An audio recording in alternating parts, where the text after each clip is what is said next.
اینجایی که میبینین اسمش سبز میدون رشته، یعنی این پارک خیلی معروفه. خب یکی از ضلع‌های این سبز میدون اینجا توی خیابون آیت الله انشایی. میریم با هم کباب بخوریم. اگر توی گوگل هم سرچ کنید کبابی احمد، یکی از قدیمی ترینا، معروف ترینا و خوشمزه ترینا، اصلا هر رشتی بپرسید اینجا رو بهتون با انگشت نشون میده.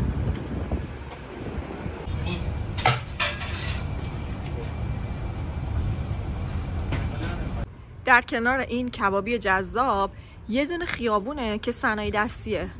حتما بیاید اینجا رو ببینید، قیمتاش خیلی خوبه، چیزای خوشگل خیلی داره. من نمیدونم دیوونه اینجور چیزا هم، مثلا فشارم میفته اینجور مغازه ها رو میبینم. ببین چقدر خوشگل مادر. اینجا رو ببینید، حتما میاین. اگه کبابی اونجا که خانم آقای دارن میان باشه، اونجا در فاصله چند قدمی بهترین خیابون صنایع دستی رشت هست. اصلا گذر صنایع دستی رشته اینجا. آره گذر صنایع دستیه. آقا نکته مهم، این کانالی که دارید ویدیو رو توش میبینید، ما خوردنی های رشت، رستوران ها، جاهای دیدنی، آشپزی های خودمون، خیلی در مورد لایف استایل این چیزا براتون ویدیو میذاریم. همراه ما باشید، لایکمون کنید که افراد بیشتر این ویدیوها رو ببینن، ما بیشتر انرژی بگیریم، بیشتر براتون ویدیو بسازیم. این مغازه رو ببینید چی بری.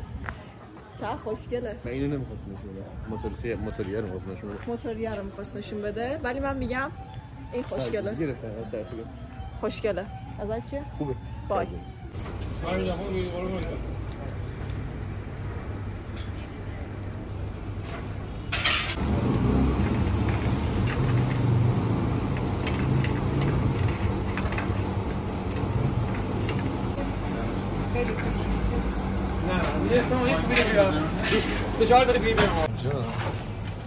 بریم.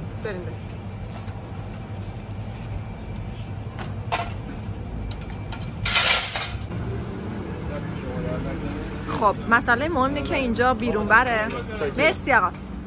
بیرون بره، کبابتون رو گرفتیم. من دیگه داره تحملم در خیابون یا تو ماشین باید بدو بخورین. میدونین گفتم، الان داشتم میگفتم تا سرد نشده. یکی از سخت‌ترین انتظار برای کباب دم کبابی. درست میگم نه؟ بریم تو ماشین بشینیم. تو پارک هم میتونیم البته بریم. دفعه قبل تو پارک نشستیم. خب بریم برای آنباکس. پکیج اینجوری به شما ارائه میشه. کباب ترش، 2 سیخ کباب ترش، وای، 2 سیخ چنجه و 1 سیخ کوبیده و 1 سیخ گوجه.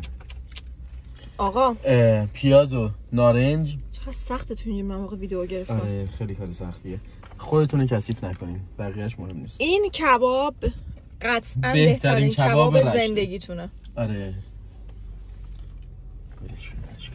خب کافیه دیگه. بای، ما رفتیم.